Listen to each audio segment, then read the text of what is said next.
The following is a mechanically reproduced announcement, previously recorded from a live scheduled program on 24.7 The Stream. This is not a live broadcast. All guests, callers, and hosts granted 24.7 The Stream permission to be recorded. This program may contain strong language or topics not suited for younger listeners. Parental discretion is advised. Thank you for listening to 24.7 The Stream. Inform yourself and the world around you with InformNation Radio. Host Alex Gabriel is a passionate seeker of knowledge, wisdom, and truth. His journey has brought him in contact with many wise and successful people who have taught him the tools needed to enlighten mankind. His mission: to bring integrity, truth, and honor back to the world through InformNation. Now, here are your hosts of InformNation Radio, Alex Gabriel and David Sick, on 24.7 The Stream.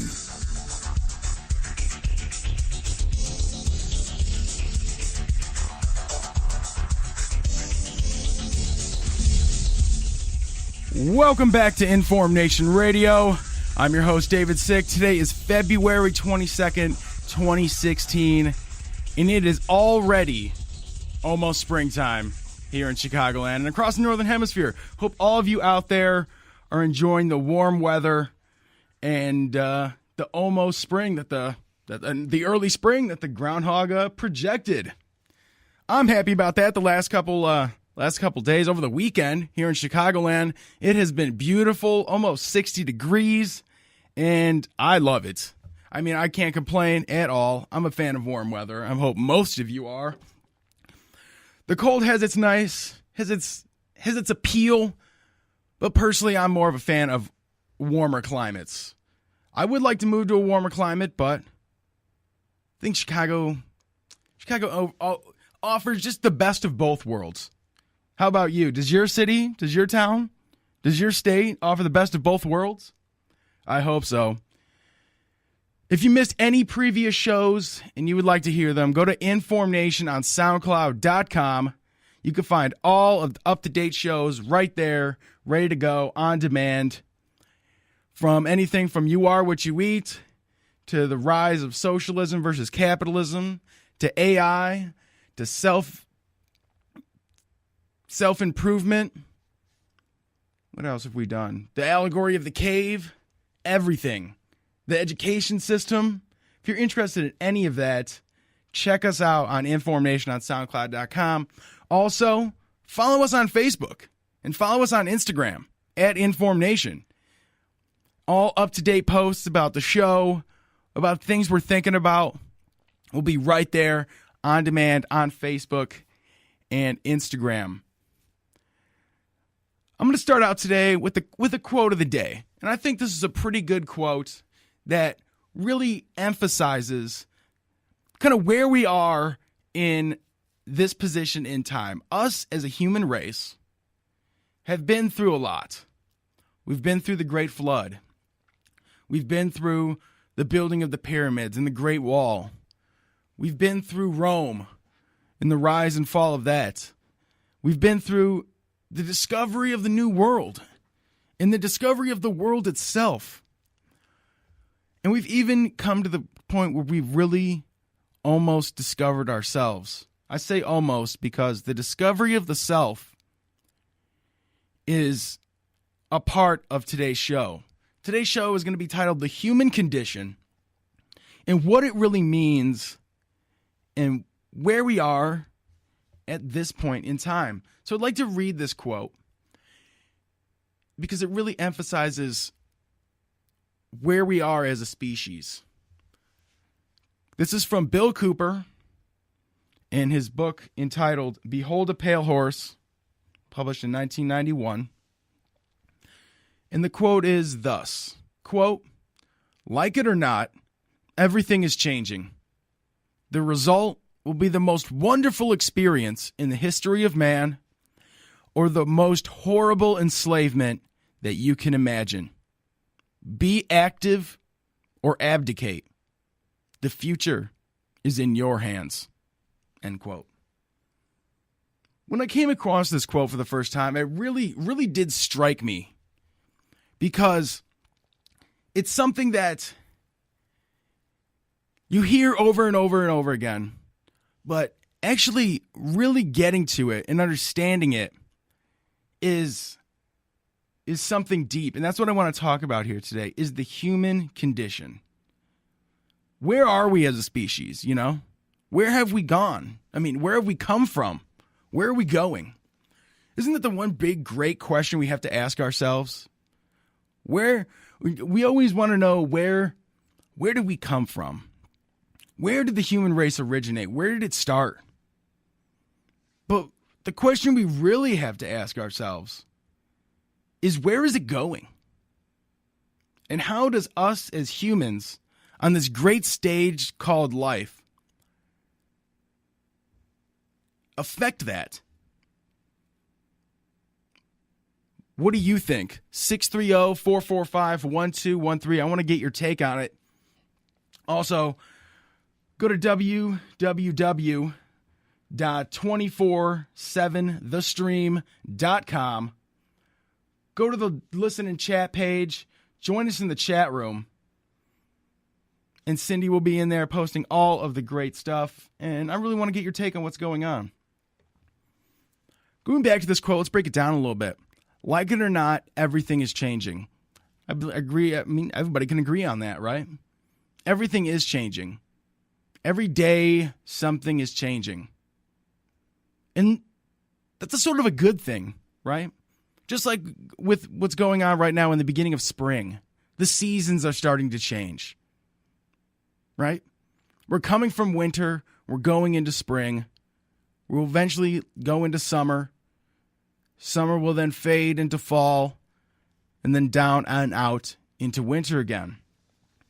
And we've really find out through most of this that the only constant in life is change. When we talk about global warming, as some like to call it, they say that, it's climate change is the greatest thing affecting the human race. But when we talk about climate change, what are we talking about? That's a very vague word. Climate change. Isn't the climate changing all the time? Don't the seasons progress? Doesn't time shift? And we slowly go into different climates? We've seen it before. The scientist tells us that there was these once great dinosaurs that roamed the planet for millions of years, they say. And then eventually the climate changed and we became the Ice Age. We came out of the Ice Age as the Earth warmed. Mammals started getting bigger and bigger as the large reptiles died out.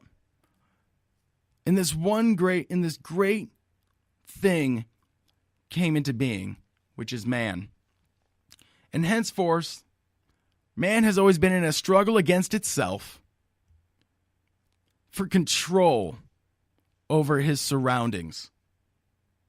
Being very vulnerable as we are as humans in the natural world. Take a human, put him out there into the natural world. Very uncontrollable. Very scared, unpredictable. And that's why we craft weapons to be as how we are. And everything is changing. And the next part of this quote, the result will be the most wonderful experience in the history of man, or the most horrible enslavement that you can imagine. And what does he mean by this?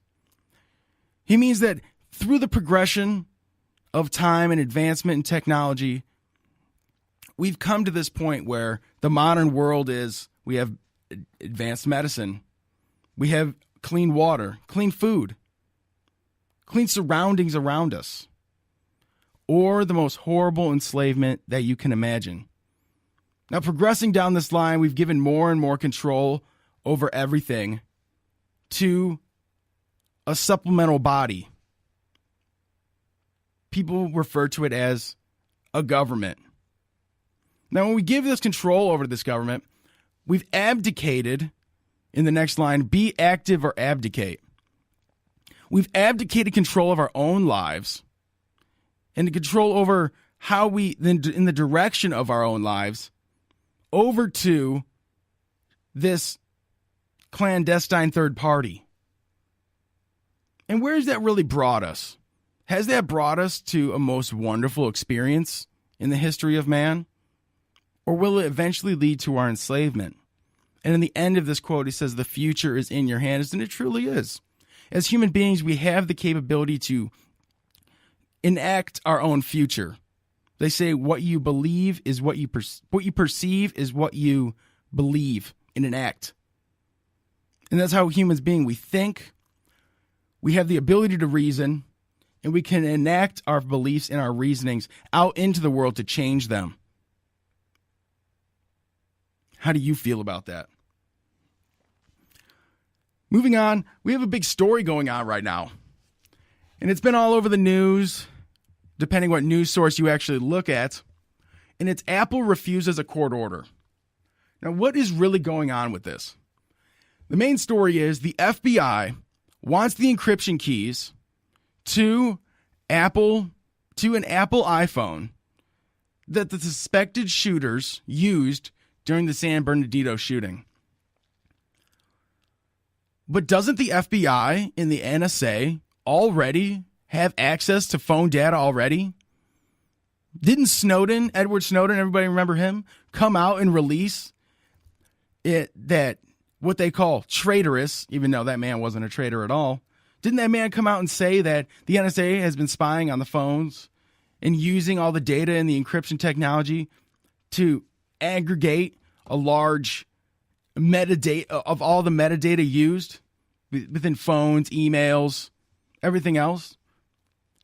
So why does the FBI now want the encryption keys to this Apple iPhone? And it's pretty deep. It's pretty deep, and you really have to understand the technology behind Apple in order to understand this. Apple, what sets Apple apart from PCs and other things that have come before it is that it's proprietary. It's its own source. It doesn't use open source technologies like Android and other PCs do. It's its own proprietary source, which means that in the beginning,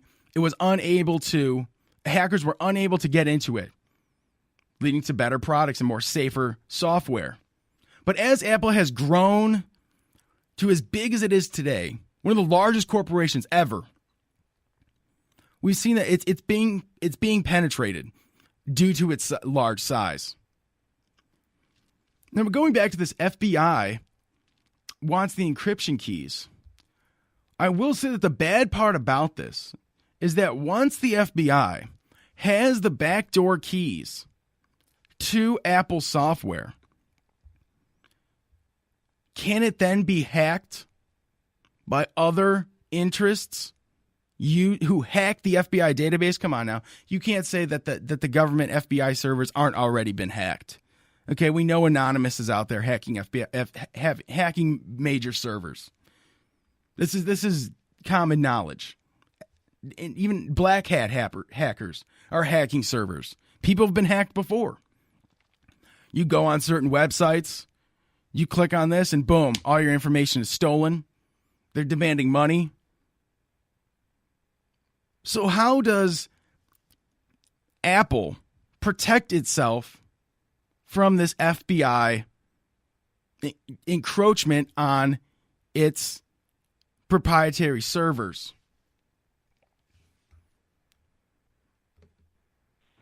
Hey, Alex, what's going on? Thanks for joining the show. How's it going, everybody? Doing great. Hey, we just got done talking about the FBI and Apple. Have you heard about that story? How Apple won't let the FBI go into their records and have backdoors into their systems to protect people's privacy? Exactly. What do you think about that whole situation? What do you think is going on? I definitely agree with it. I'm an Apple user myself, and I would hope that they wouldn't give out my information like that. Now, I've been doing a lot of research on this and trying to figure out what's going on. And the FBI says that, it only wants the encryption keys to this particular phone. It should be only this one.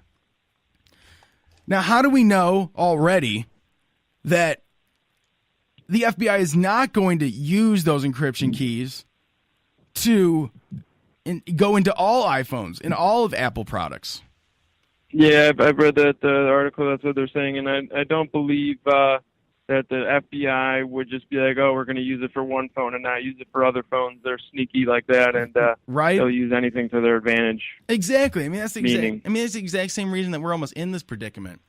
I mean, one thing I thought about when this whole Apple thing came out, and then FBI wants in, and Apple won't give it to them, is I was thinking that was there in that phone some type of connection with the people who did that shooting. I was thinking, was there some type of connection to a CIA operation that could get blown up? Like knowing ISIS being funded by the West, is it just going to get blown up that they were connected to a CIA-backed group? That could be. Wouldn't surprise me. It's happened plenty of times in the past, as we've found out. Exactly. I mean, if the FBI, and all they say is, oh, we want to know who they contacted, who they called, what type of people they've been in contact with, who their friends are. I mean, doesn't the NSA and the FBI already have fronts with the big telecom companies to get that information already? I mean, if they're already tracking people with their phones and the GPS and the emails, and they already know who you're talking to in live time with voice recognition, why do they now need these keys to get in? I mean, it's a big conundrum. I heard that. Well, they do with certain companies, especially telecommunication companies, but Apple's not necessarily a telecommunications company. Yeah, they make phones, but that's the special part about Apple, is that they run through, as far as I know, is that they run through Apple servers, and they run through their Siri servers, especially like if anyone's ever had an iPhone where you see either a blue text or a green text.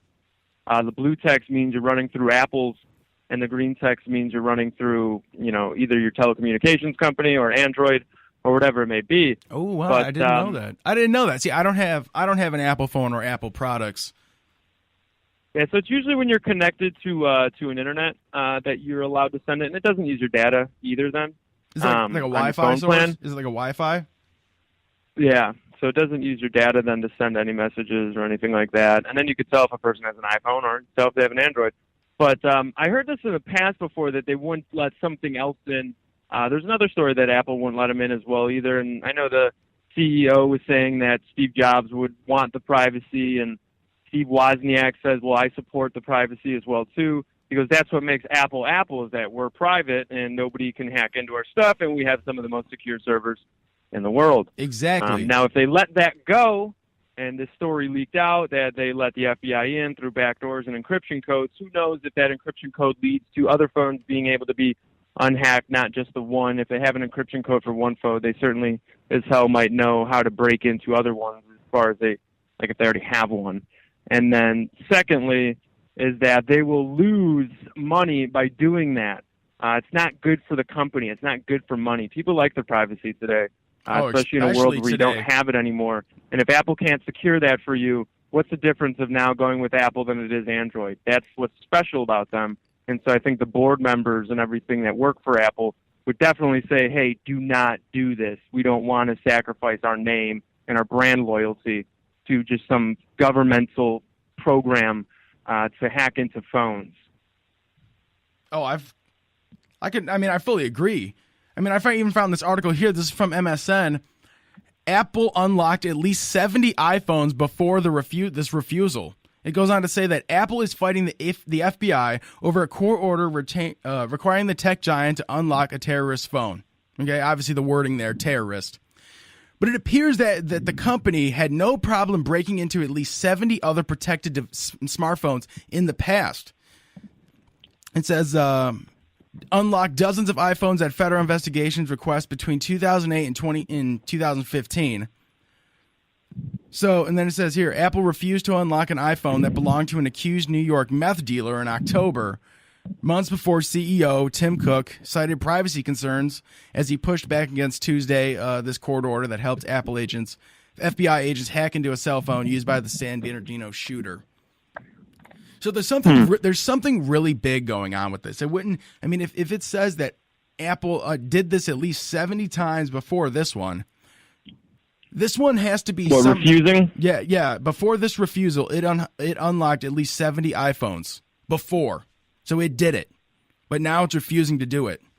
Is it because they want something else other than just to get into it? Maybe it's more of a big backdoor encryption code that they want. Maybe this encryption code's not just one phone. Maybe this encryption code leads to a backdoor into their system. Yeah. And that's one thing I've been looking up, especially I read a couple InfoWars articles on this thing, and it really kind of broke it down by saying that, yeah, it can be a good idea that Apple would allow this to happen because, over for the whole terrorist thing, they drop that word in there and it gets everybody on a new track. But what it really does is it like you said, it really does open up another back door into Apple servers that hasn't been opened before yet. Mm-hmm. And I saw a pretty good illustration of this. Actually, I was scrolling through Facebook and saw a cool picture. It was a picture of it was an iPhone with a door on it, and there was a person with it said FBI Apple CEO, and then it was like those Russian dolls that get bigger and bigger. Right behind the CEO was the FBI. Right behind the FBI was black hat hackers. Right behind the black hat hackers were totalitarian regimes, and then etc. So what does it even show? It just shows that down the line that there really is that they're going for a big control over these technical companies right now, especially in this information age. That they're showing that who has more control, the private company or the state. Mm-hmm.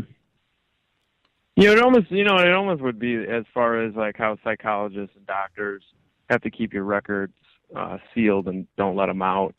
I mean, only if someone's life's threatened. But this is already an incident that already happened. I don't really see the big deal. You already got the people. I think there's something else. They have so many ways of doing everything already. Yeah. I mean, why do you need this? Exactly. You guys already know what happened. Yeah. It's probably a hoax, first off. Not even a hoax, but it's probably set up. But you already know whatever the story is. So what else do you want? Like, you're trying to break down every little, wall that we have left. And I feel like they're using this, it was the terrorist phone from the shooting to get everybody to go along with, this FBI should get in there because, Apple could be supporting terrorists. Yeah. And then you can see how the media would spin it just right there. Yeah. I mean, I'm sure we'll never know really why they need it. True. I mean, there's the story they tell us, and then there's the real story. So. Oh, of course. And that's why InformNation's here to break through the barriers, right? Yep. But I'm not going to play the devil's advocate for Apple and saying that they're being threatened and it's all them. I mean, Apple, it's obviously not the best company with their slave factories and Foxconn and their promotion of a whole bunch of left-wing garbage. We already know that Apple isn't, the best upstanding company, okay? But what it really boils down to is that does the FBI have the right to go in there and dismantle or at least poke around in Apple's servers? So at a personal level, just no, because I have an Apple. True. I mean, most Apple users probably aren't going to be aren't going to support this, knowing that they're going to that their personal privacy is at risk. Yeah, and they could say a bunch of people in the crowd and everything say, well, if you got nothing to hide, it doesn't matter. And that's not the point. I hate that term. The point of the matter is it's my privacy. The point of the matter is that I don't want other people knowing what I'm looking at because guess what? Someone else could look at it then, and some way down the line, you never know what can happen. The way I fight people on that whole term of, if you got nothing to hide, well, you should just let them in. And then I tell them like, well, why? Hey, give me one second. All right, it was like almost why do you lock your car, right? When you leave it, why do you lock your car? Is there anything to hide? All right, I'm back. It's like I'm saying, it's all right. It's like what I use is the terminology of why do you lock your car or why do you lock your house? Is there anything to hide in your house? Are you hiding things in there? No. But people want their privacy. And people don't want people going into their things. Just like when this whole NSA thing blew up years ago with Snowden, everybody's like, well, if you got nothing to hide, what does it matter if the government's spying on your phones and the emails and tracking everything you do? You know, they don't understand the long-term aspect of it. Nobody understands long-term anymore. That's the thing. Everyone's in this short-term, right-now aspect. It's that fast food nation, as we talked on previous phones. It's the fast food. It's that mentality of it. About. It's that mentality that, it's this information age that, oh, well, my internet isn't loading right now. I have a problem. First world problems. But people don't understand that years down the line, what's going to happen with that? Exactly. Hey, but moving on, let's get your take on this. You hear Jeb Bush dropped out of the race?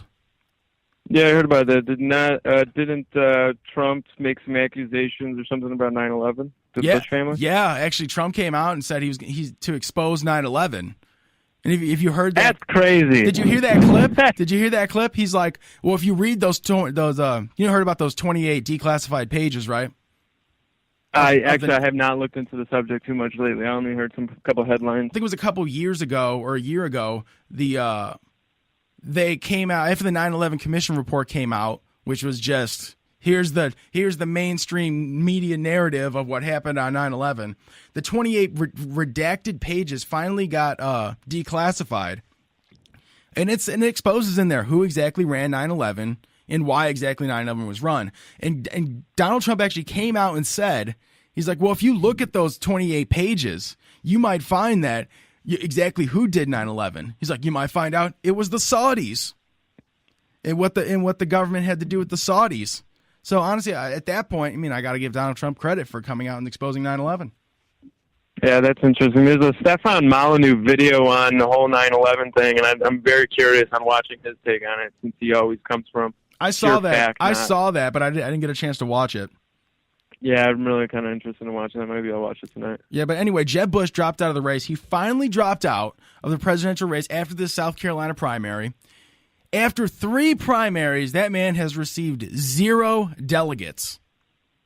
0 delegates. And it makes me like, how was he still even in the race when after a town hall meeting in New Hampshire, he had to ask people in the audience to clap for him? We're actually going to play that clip right now. I will be a commander-in-chief that will have the back of the military. I won't trash talk. I won't be a divider-in-chief or an agitator-in-chief. I won't be out there blowharding, talking a big game without backing it up. I think the next president needs to be a lot quieter, but send a signal that we're prepared to act in the national security interests of this country to get back in the business of creating a more peaceful world. Please clap. I just thought that was great. I thought that was great, hilarious. Right? Like, and this man had to come out, oh, I'm running for president, but you had to ask people to clap for you. Please clap. Yeah, please clap. What does that really show? What does that clip really show? That clip Nobody supports him. That really shows that finally, thank God, that the Bush dynasty is finally done.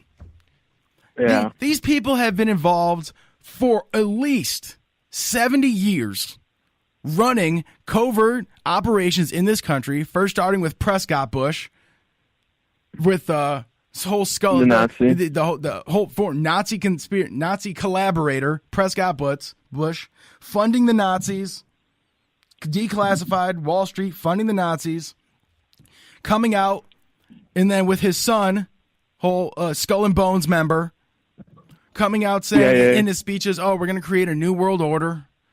Yeah, and he was the director of the CIA. Director of the CIA, yeah. Vice president under Reagan, then became president, came out with that whole new world order speech, came out with his whole esoteric 1,000 points of light.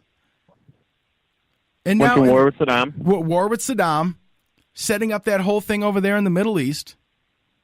And then his son coming in later, 9/11, and then he comes out with that the Bin Laden family were tied to the Bush family in oil interests in the region. It then came out later that that they took out Saddam. I mean, if you really look at it, what was Saddam's only crime? What was his real crime that they took him out? Oil. He was pumping out more oil into the market to pay back his debt. The oil market was being destabilized, so they went into the region to take him out. Yeah, I heard this through they call these people like economic hitmen, and the reason I guess that he went to war with Saddam was that they went over there and it had to do with money supply in the oil, and that they wanted to put it on the American dollar for their oil or something along those lines. Saddam would not do it. He's like, no, this is my money, and I'm not going to listen to you guys. And so that's when George Bush Sr. went over there and disrupted everything and pretty much was like a threat saying, you better do this. And once he didn't do it again after economic hitmen went over there, now they decided, well, we're going to go over there and blow you up and destabilize your country, and we're going to take your oil. Yeah, and look, we've been over there for 15 years. Yep. And now we've just let the whole and then we've just expanded. We've just expanded the whole the war in the whole region. First it was Iraq, then Afghanistan, and then it was Egypt. And they overthrew Syria. And then they overthrew Egypt. No, and then they overthrew Libya. And then they went into Syria. And now they're still there. Now they're going back to Libya. And it really begs the question, why? Why are we still there? Has the war in the Middle East just turned into a new Vietnam? I have no idea. I don't even think it's a Vietnam. I think it's a never-ending money. I don't know what it is about. Oil, money, land, culture, people. I mean, this whole thing has been planned out from very early on. I mean, I know you've read them. You've read the letters from Albert Pike to Giuseppe Mazzini, right? Yeah, we went over the 3 world wars, written in the called out all in of the them. late 1800s. In the late 1800s, they planned out the 3 world wars. 2 wars in Europe to consolidate Europe. Now they have the euro, and then the next war was going to be in the Middle East to create a clash of civilizations, which would drag America in and would literally destroy the West. And I mean, it has. World consolidation. I mean, you could see it in financial markets, how they consolidate and they cause financial collapses, and then they come in afterwards and then they scoop up everything for dirt cheap, and then they raise the prices on everything because now they control everything. So the same thing with the world. I mean, that's just how they do it, but they do it with countries. They go in there, they destabilize the country, they lend them money that they can't pay back with interest rates that they can't pay back, and then they destabilize the country, put them into their pocket, and then once they can't pay it, well, now we start selling off infrastructure, we start selling off your people, and we own your country now through the Global Monetary Fund. And the same things that happened already to the United States. Yep. With the central bank, the formation of the central bank in 1913, 100 years later, this country, the dollar has gone from what it was before to have $1 in 1913 is equal to 4 cents today. The dollar has fallen in value so much. Everything is just expensive. Everything is expensive. And now they bought up they've sold off the infrastructure, right, to foreign companies. I mean, did you see that they sold off the Chicago Mercantile Exchange to a Chinese hedge fund? No. I mean, what's going on with that? I mean, that's as far as I know about it, but they sold it off. Like, it's a deal. It's done. They sold off Chicago Mercantile Exchange to a hedge fund in China, and they will control it. Doesn't make up a lot of the money that goes into the city or the United States, but it's a percentage, and China owns it now. Oh, my God. Just like they saw off the infrastructure, the highways, the internet, the Skyway toll from Chicago to Indiana. I mean, that's they sold that off for a 99-year lease to another company. I think it's an Australian-based hedge fund company, but I mean, that's the reason you're paying. All the time. I mean, that's the reason you're paying tolls. Yep, is because the state didn't build that road with taxpayer money. A foreign company built that road, and now it wants its money back, so it charges tolls. Mm-hmm. And now it's just more and more and more toll roads. They just keep raising the price and raising the price. Or if anything, what's really good is we'll build it with our taxpayer dollars, and then we can't afford it, and then we'll just be like, hey, by the way, you want to take a 99-year lease out? You can do whatever you want with the toll rates, and that's all your money for like almost 100 years. Hell like, yeah. You didn't have to pay to build it. I mean, it's Agenda 21. Yep. I mean, it even couples with Agenda 21 that they raise the toll rates so much and they raise the price of gasoline so much, forces people out of their cars, forces you not to travel because you can't afford to travel. So now you're stuck in the cities, paying for expensive rent to live in the cities. They've raised up the property taxes so much you can't even go buy property anymore. So now you're living in your little small square foot apartment for the rest of your life because you can't afford to move out, and that they've consolidated the land. Sounds like China. It definitely does. China, sound as Trump would put it. China. Yeah. Oh my God! What do you think about what do you think is going on with Donald Trump surging in these polls right now? You say surging? Surging. I think it's good. I'm going to vote for Donald Trump all the way. Honestly, I hope he wins. I don't, some things about him, sketch me out and everything. I don't actually ever believe in any real candidate, to tell you the truth. But I could tell you that Donald Trump's the closest thing to honest. I mean, I could say that too. I mean, he doesn't care about political correctness. He knows that, we need to have opportunity, and capitalism is the one thing that offers opportunity. And, I mean, it offers equality at the same time. Like, people think, socialism is this whole equality thing. But really, realistically, like, capitalism is to actually have, people out there that are willing to work hard for their money and to get something out of it. And, I mean, I hate to bust into a little point here, but I heard that there's a Bernie Sanders supporter in the station today. There actually is. There is a Bernie Sanders supporter in the station today. And I was getting into a conversation with somebody online about this. And my first question to any Bernie Sanders supporter is that if they believe in evolution or not, and if they believe in the origin of the human species or species in general, and I mean, pretty much we're all in agreement that we can see things evolve in front of us. I mean, people evolve, our characteristics, our personalities. We could watch a mouse evolve over years of feeding it different things and how its kids will be born and epigenetics and whatnot. But what I say to that is that throughout time, the strongest survive. And what I think is the Bernie Sanders supporter want to throw that ideology on its head and say that everybody survives, just like everybody gets a medal. And the fact of the matter is that it will ruin the human species beyond all recognition. Because once you're keeping the weak alive, which no society has ever done throughout history besides right now, you will ruin mankind. I mean, I totally agree. You will take away testosterone. You will take away building. You will take away jobs. You will take away motivation. You will take away good thinking, smart people, and you will make them all dumb with that sort of ideology. And the people that believe in Bernie Sanders, I hate to say it, but you're dumb. You're dumb. You're slacker. You want things for free. Oh, education, pay for it. I didn't go to college. Well, I went to college for a little bit. I dropped out. I make good money now. Like, doesn't mean you need to go to college. Like, and all this that you want these things for free, oh, you're so in debt, then don't do it. Find other ways. Think out the box. Thank you. And if you can't, then you deserve not to have it. You know what the worst part about that is? He actually left the room a few minutes ago. I think he went to the bathroom real quick. That he didn't even get to hear that. I wish. Dang. But I totally agree with you on that. That's this whole everybody gets a medal mentality.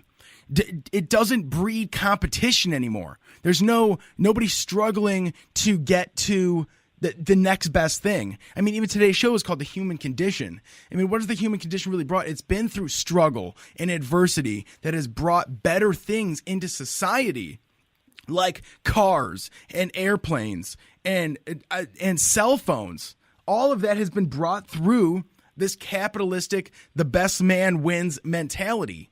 And going away from that, it really just it consolidates power into the government and in corporations that there's no competition for them, so they can just do whatever they want.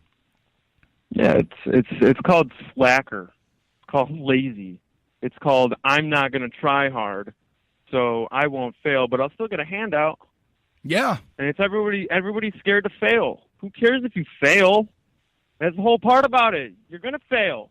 Probably going to fail a few times. And the more successful you are, the more you're going to fail. I mean, they even have that great saying. I mean, what is the great saying? If first you don't succeed, dust yourself off and try again. Don't even try again. Do again. I hate the word try. Trying has the intention of failing. True. I don't like trying things. I like doing things. Either you're going to do or do not. There is no try. Yeah. I mean, Yoda said it best, right? Do or do not. There is no try. So this whole idea, these Bernie Sanders supporters, and I can't stand them, man. I can't. I think they're idiots. I think they're dumb. I think they're weak. You're not feeling the burn? I think they're low self-esteem individuals that need somebody to help them. And, I'm not trying to, stab at anybody, but at the same time, I am. It's true, though. I mean, the Bernie Sanders supporters are the young generation, the millennial generation, that really had it good. Their parents, our parents, coming out of the kind of a bit of an economic boom in the 80s and 90s where things were good, the dollar was strong, and there were jobs, and manufacturing was still here. And now that manufacturing is left, we've seen the job rates go down, and especially people of our generation who don't have that work ethic mentality. They've been given everything their whole lives. So now that they've gone out into the world, they realize that the world is hard, that the world is not fair, that there's no getting something for nothing. And now they cling to this ideology that they'll still be taken care of like they were taken care of in childhood. That it's okay. Somebody will come and take care of you. You don't have to worry about all your debt. We'll wipe it. It's fine. You know what? Free college. Everybody just gets something for free. You can go and do whatever you want. And you know what? I actually had this great thought about this whole free college idea. And it has to do with the control of the government. Now, when the government controls the college, right? They say that, we'll give you free college. That means the government has control of it. Now, when the government has control of something, they'll issue it out whether they want to. They'll give it to you if you deserve it or not. So say this. Say if one of us were to apply for this free college underneath this whole Bernie Sanders socialism free college BS. The government will then come to us and say, okay, you want this free college. Okay, so here's what we will pay for. We will only pay for this small box. But wait, I don't want to do what's in that small box.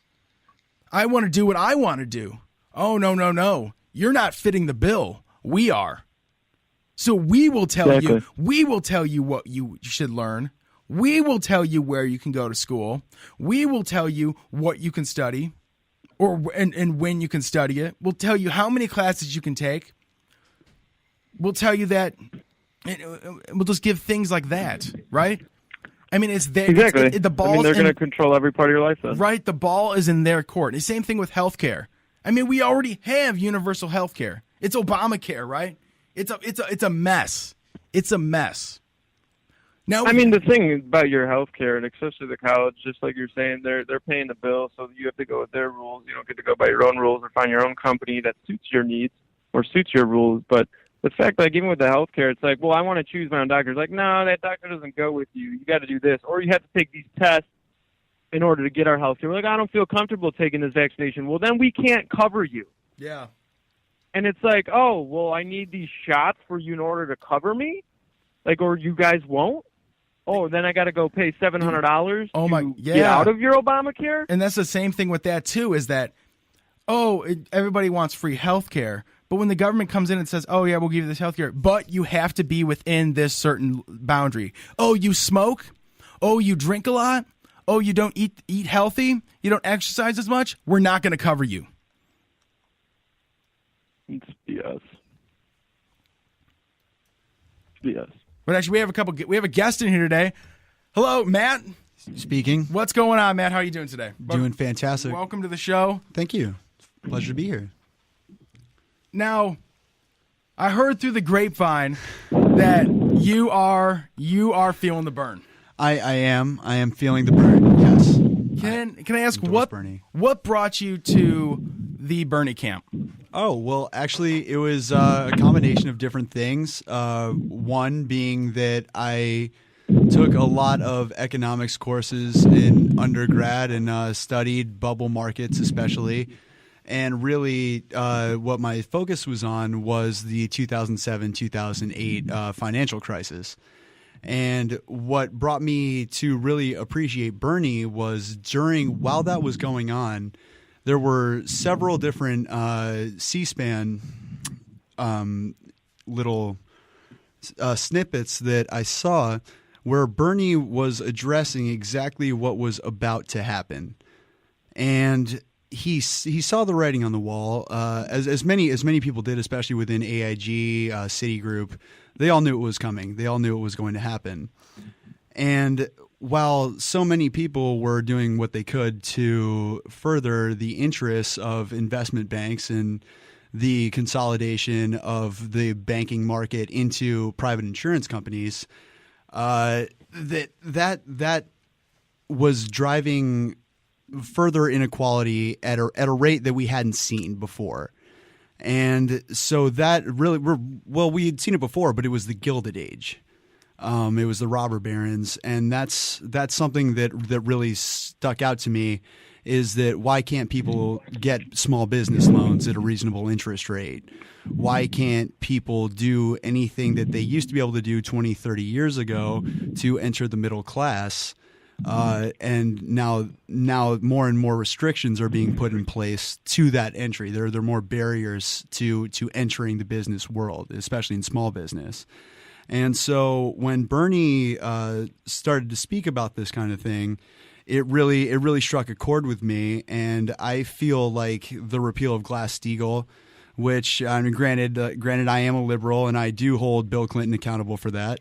The repeal of Glass-Steagall really set the country back in a way we hadn't seen before, and that goes directly back to the repeal of Glass-Steagall. I think it was in 1997 or 98, and that is something that has been pressured by the Fed and private interests, the private banks, to try, and they'd been trying to repeal it forever. They tried to make sure it didn't pass originally back in the 30s. And so when all of that came together and I was able to see like the larger picture at hand, I want the guy who said Iraq was a bad idea. I want the guy who warned us of the impending financial crisis of 2007 and 2008. And I want the guy with the foresight and the ability to be able to not necessarily regulate those industries, but to give people a chance at least in some form. And I feel like a lot of his programs, such as the small business loans program, will actually benefit people and present openings to the middle class versus shutting the window. Alex, what do you have to say on that? My question is, why socialism? Why socialism? Well, that I don't have an answer to. I have an answer for there are certain aspects of socialistic societies that I find to be intriguing and that I don't see why it won't work. A lot of people always say, it works in Denmark. Denmark has the population of half of New York City. One size fits all isn't going to work in New York. Why would it work nationally? And that's a good point, and I understand where people are coming from with it. The thing that a lot of people don't really realize is that they're looking at the wrong stat. What they should be looking at is GDP per capita. Can we afford this nationally? And when you look at our GDP per capita, it's on par with those countries. So the answer would be that we can afford social programs if we're willing to. Now, granted, we spend a lot more money on defense than other countries, and arguably we need to. That being said, though, I feel like the misallocation of funds, the collection of tax dollars to repay interest on our Federal Reserve loans just to have money at all, is one of the biggest problems that we're facing. So why socialism? There's really no clear answer to that. I don't think that socialism is ever going to take root here in the United States, but at the same time, it's never been on the table. We've had austerity measures. Would you agree now that socialism has led to the situation that we're in, even 2007, even a lot with the programs that we've been offering to the low class, no, middle class people? No, if we were a welfare society, we'd all be doing a lot better. But we already are a welfare society.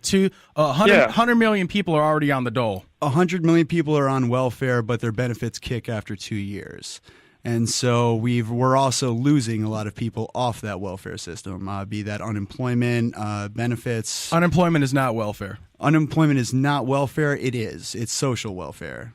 But it is not guaranteed through tax dollars. It's not guaranteed through tax dollars, but unemployment insurance is part of most companies' standard contract.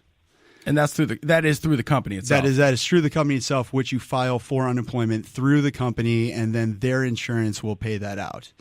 So you believe the Bernie Sanders Tax Foundation plan? I think that the Bernie Sanders Tax Foundation plan, I think a progressive tax is necessary. I think that absolutely accounts for a lot of the problems. And one of the biggest criticisms of Bernie is that the balance sheet doesn't balance out. And every time I read that, it's only regarding income tax. And so clearly that's not going to balance out. But to assume that all of our, revenue to the government is through income tax, personal, is to, negate the other 80% of tax revenues. Be that the corporate tax at 35%, the highest rate in the world, and yet we have an effective corporate tax rate of around 14%. That is not going to cut it. If we were to lower the corporate tax rate and eliminate loopholes, we could actually bring more people to the table with more money. Another thing. Well, I definitely agree with that. Yeah, sure. But then that's also Donald Trump's take on that as well. Oh, too. absolutely. And I don't like to paint with broad strokes in a situation like this is crazy. It's absolute lunacy. To say that every idea Donald Trump has is bad is crazy. To say every idea Bernie has is good is crazy. I mean, they're human beings, and there's nothing that there's going to be no perfect candidate, especially in this cycle. There's not going to be a perfect candidate. But that being said, when we have easier access to the middle class, when we have people who are able to receive an education. Now, I'm not for the free college. I don't think that that's a good idea. I do think that college interest rate and increases in tuition should be linked directly by Congress, should be linked to inflation. Whatever the inflation rate is should be the rate of increase in college tuition.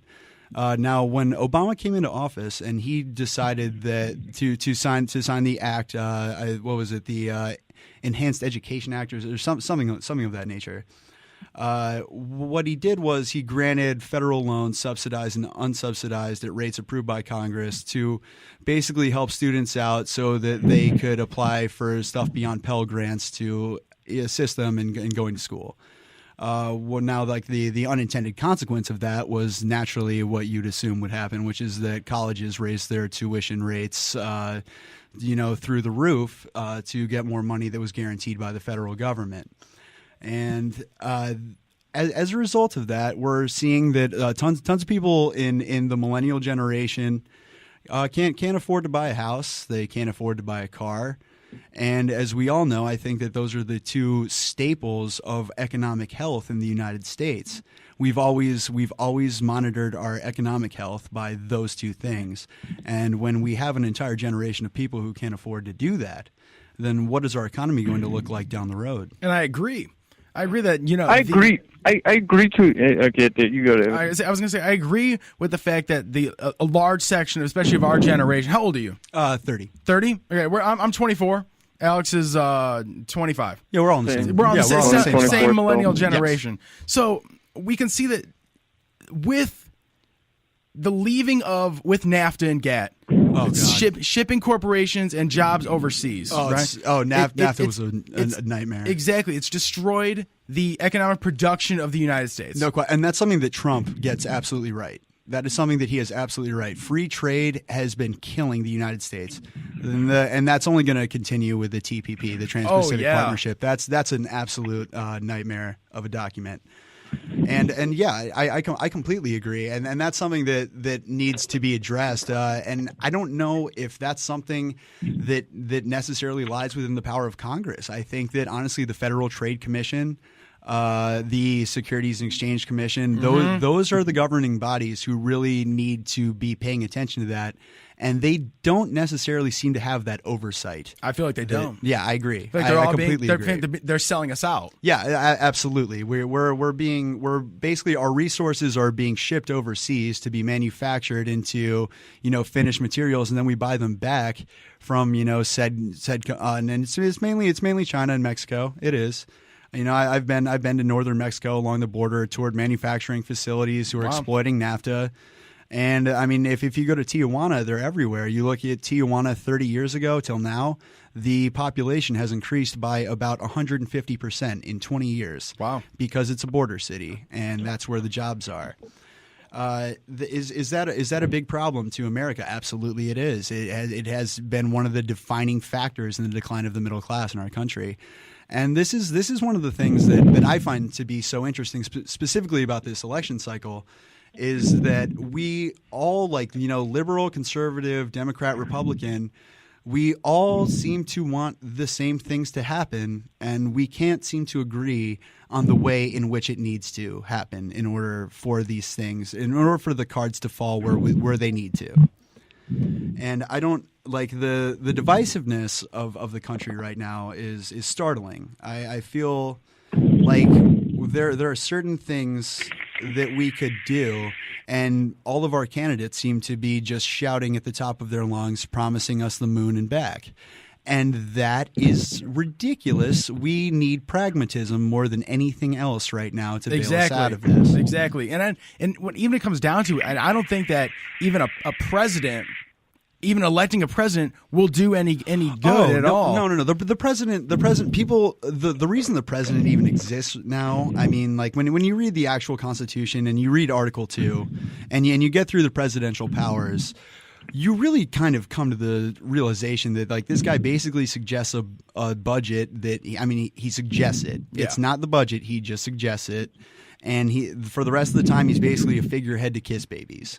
That's basically what the president and really does. The power really does fall on the Congress entirely. I will blame Congress for allowing all this stuff to happen. No question. Congress should be held primarily accountable. And when we talk about this, and it really does, it breaks partisan lines because George W. had a primarily Democratic Congress. Was there obstructionism? Yes. Then you go to Barack Obama. 6 out of 8 years, there's been a Republican Congress. There been obstructionism? Yes. So what have we learned thus far in the last 16 years of 2 different presidents from 2 different parties? Is that Congress is basically serving as an obstructive body. It's not trying to be constructive at all. It's not doing anything for the American people. And yet somehow, how do you happen to know off the top of your head the turnover rate from 2001 till this year in Congress? I'd have to assume it's probably, the turnover rate is probably somewhere around 15 to 20%. Exactly. We got career politicians running the show. Yes. Who really have that needs to be stopped immediately. Absolutely. I agree that absolutely.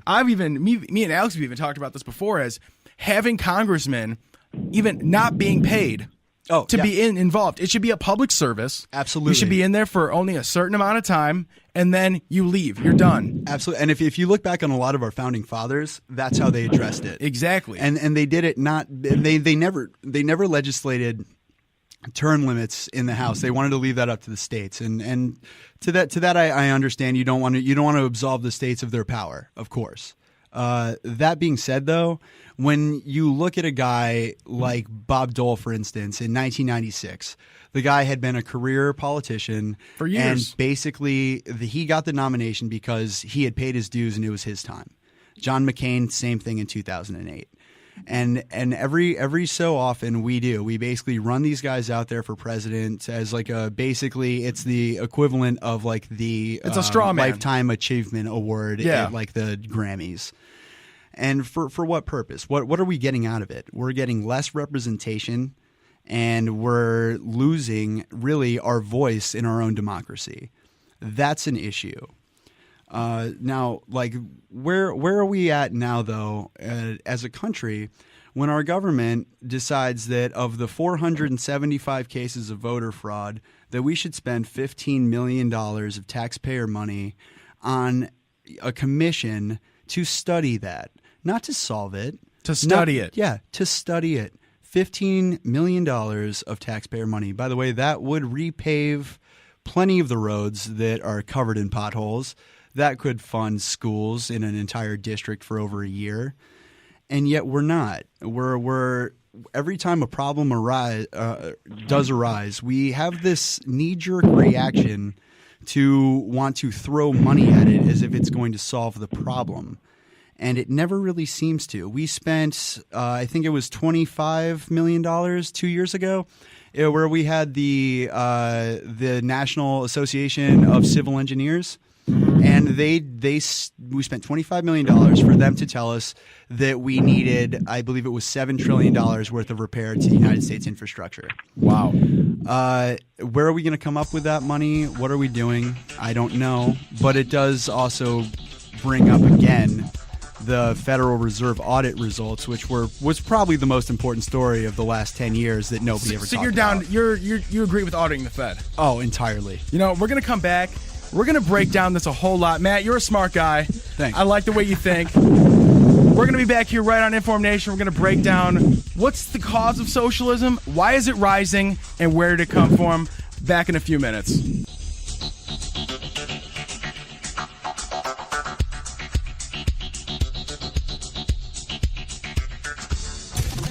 24.7 plus stream 247stream.com.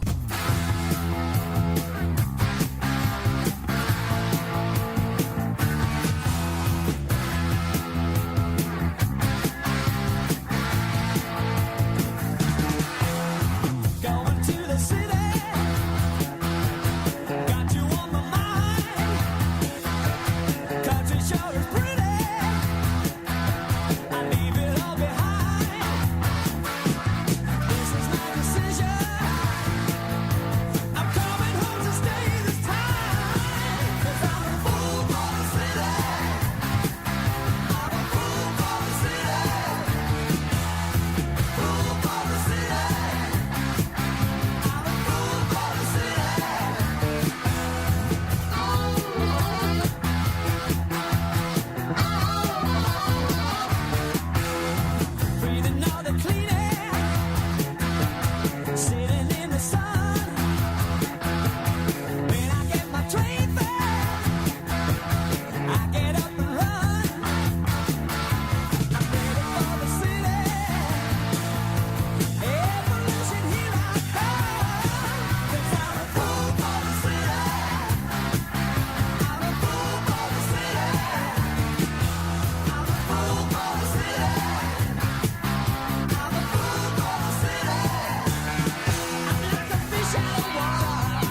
gentlemen, our national anthem. 24.7 Naperville 247stream.com. Messages off. Programming on. You're listening to WHVR DB Naperville.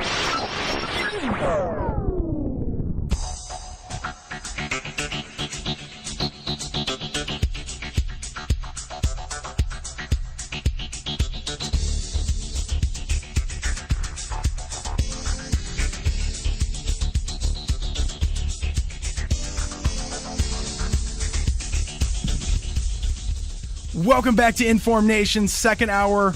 Here we go. We've been talking a lot about the whole economic crisis and what's going on, and we're really going to break it down on where did this idea of socialism come from? Because it's been an old idea. This is not new.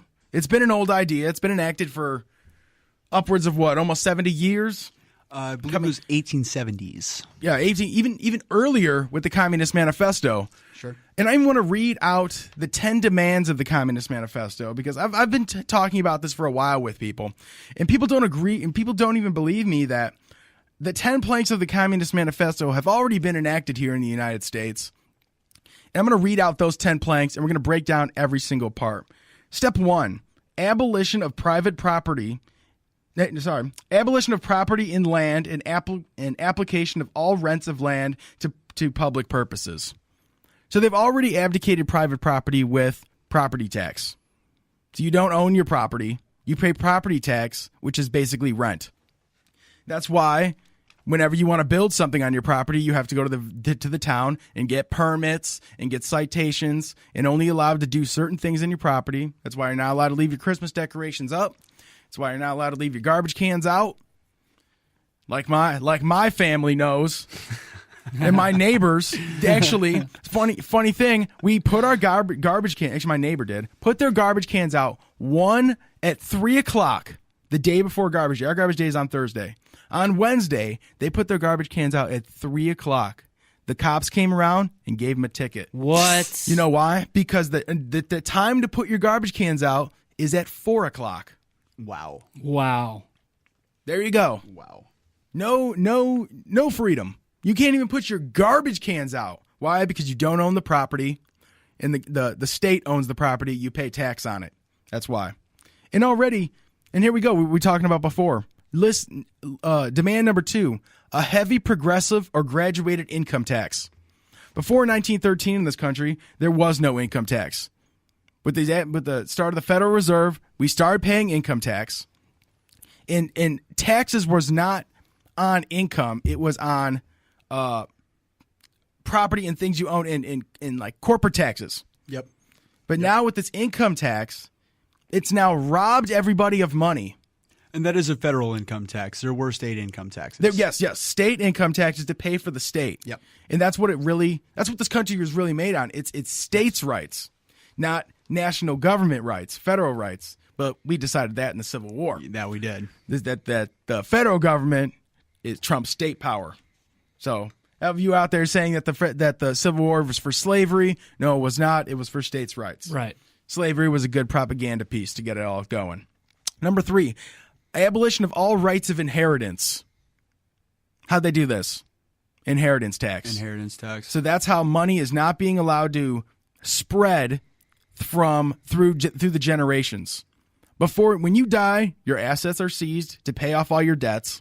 You then pay tax on after all the debt, all the money's been taken out for all your debts. Whatever money is left is taxed, and then the remainder money goes into an account for your estate, which your beneficiaries can access.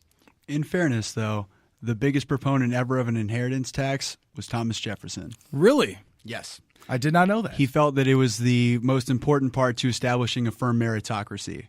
Interesting. Wow. That's extremely enlightening. Thank you. Even knowing Thomas Jefferson, great man, obviously a founder of this country, said a lot of great things, but he was connected to the Illuminati in Bavaria. I mean, you can look that up. All right, number 4, confiscation of all property from all immigrants and rebels. Meaning that if you're a ward of the state, but if you're a enemy of the state, that your property can be seized and put in jail. And we already see that happen. People are put in jail. Their property is seized for debts and anything that they owe.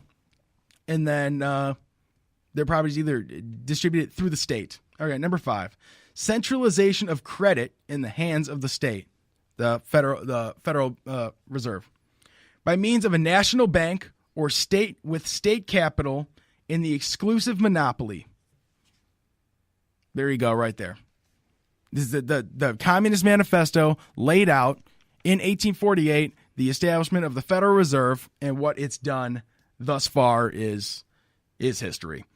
All right, number 6, centralization of the means of communication and transport in the hands of the state. Where has this been brought into being? The FCC. The communication and transport, the DOT, everything. If you want to drive your car, you got to register it with the state. If you want to broadcast something, even with this station, FCC regulates it. If you even television, the FCC regulates it, so they can even censor what's put on television. They can demand certain interests are put on television. Even in transport, you can't drive. You can't drive without a license, which is just now you have to have papers. Number 7, extension of factories and instruments of production owned by the state. The bringing into cultivation of wastelands and the improvement of the soil generally in accordance with a common plan. So what does this mean by this? Meaning that that just like we see with Apple and the FBI, that Apple's means of production are being it's under Apple's control, right? So we see that the state has now come in and demand that Apple give up certain things of its rights, like its proprietariness, or give it up to the state in order for the state to sneak its way in and somewhat in what they call fix things, right? And then bringing into cultivation of wastelands, meaning setting aside land for conservation with the national parks, seizing whole tracts of land that people cannot use, and the improvement of the soil generally in accordance with a common plan. So we see this by the industries coming into farms, mandating, you can only grow this amount of corn.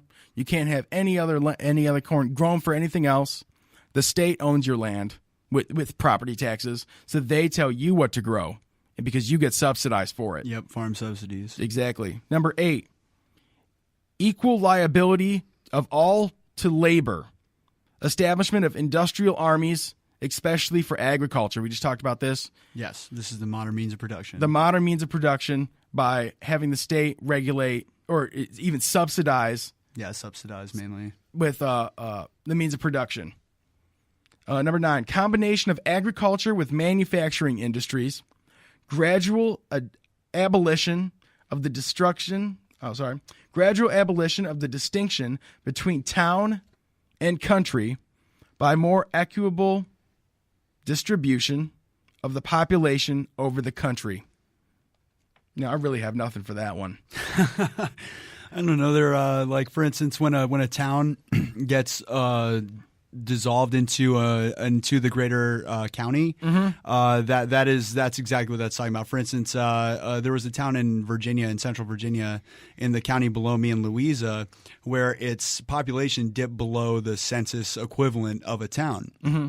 And so their only other option was to dissolve the actual town and merge into the county. So they're not. So they lost their representation. Really? So that's like it's the same thing with they have a place over here. It's called Keeneyville, and it's like the same thing like that. It's not big enough to be declared a town. Yes. So now it's just controlled by the county. It is all of the municipalities are now controlled by the county's board of visitors. Yeah. Wow, I did not know that. Yeah. Thank you for explaining that. I appreciate it. Well, I'm here to help. And number 10, and here's all for you Bernie supporters out there: free education for all children in public schools. Already have it. Abolition. Exactly, we already do. Abolition of children's factory labor in its present form. I mean, that's already gone. Yeah, got that one. Combination of education with industrial production. Yeah. How does that work out? I would say trade schools. Not even that. The education system is set up around the means of production. Oh, no question. By having the school year. Specialization as well. Exactly. And you go to school in the winter when, even this is in farming, you go to the school in the winter when there's no harvesting to do. No harvest, no planting. And you're off in the summer where When you the actually harvest is when you there. have to go back into harvest. So yeah, I've always wanted to read that out here. And there you go. That's the 10 planks of the Communist Manifesto and how they've been implemented in the United States. Now we're talking about the human condition, right? We're talking about how humanity has been how it's been throughout time. Now I kind of want to talk about the destruction of the family, and in number two, how the state has come in and destroyed the family. This is from Behold a Pale Horse by Bill Cooper. Have you ever heard about this book? No. This is a very interesting book. I'm going to read a couple passages from it. I'm going to read one big passage, and then I'm going to read a paragraph. So this is one. No, this is from chapter 1 called Silent Weapons for Quiet Wars. And it's toward the end of the chapter, and it's under enforcement. Factor 1. As every social system approach, stability is achieved only by understanding and accounting for human nature. A failure to do so can be, and usually is, disastrous. As in other human social schemes, one form or another of intimidation or incentive is essential for the success of the draft. Now, he's talking about the draft here, but it applies to other things. Physical principles and actions, physical principles of action and reaction must be applied to both internal and external systems. To secure the draft, individual brainwashing, programming, and both the family unit and the peer group must be engaged and brought under control. Now, when we're talking about the draft here, we can talk about anything else. We can talk about how peer groups influence a type of groupthink. Sure, A collective wisdom of crowds. Exactly, a collective mind. Yeah. Factor 2, the father. The man of the household must be housebroken to ensure that Junior will grow up with the right social training and attitudes. The advertisement media, etc., are engaged to see that father-to-be is pussy-whipped before or by the time he is married. He is taught that he either conforms to the social notch cut out for him, or his sex life will be hobbled, and his tender companionship will be zero. He is made to see that women demand security more than logical principle or honorable behavior. By the time his son must go off to war, father, with jelly for a backbone, will slam a gun into Junior's hand before father will risk the censure of his peers, or make a hypocrite of himself by crossing the investment that he, in his own personal opinion or self-esteem, has made for himself. Junior will go off to war, or father will be embarrassed. So Junior will go off to war, the purpose notwithstanding. And we've seen that today. We've seen fathers, and especially the male aspect of society is being dissolved, right? We've seen the feminization of America. The feminization of America, I'd call it, the pussification of America is what it can basically be called. Yeah, sure. You can get. Father's been taken out of the household, right? Yeah. Mom's on welfare, multiple kids. Father's off in jail or off doing whatever. Man, there's no real manliness in society. What do you think about this? Well, I mean, good Lord, where does one even begin? There's so much to it. Starting really with where did all of this come from? For the majority of mankind's existence, we had arranged marriages. Marriage was never supposed to be something that it was never out of love. Yeah, it was never going to be love. It was a partnership that was going to further your life and existence and better your next generation. It was strategy.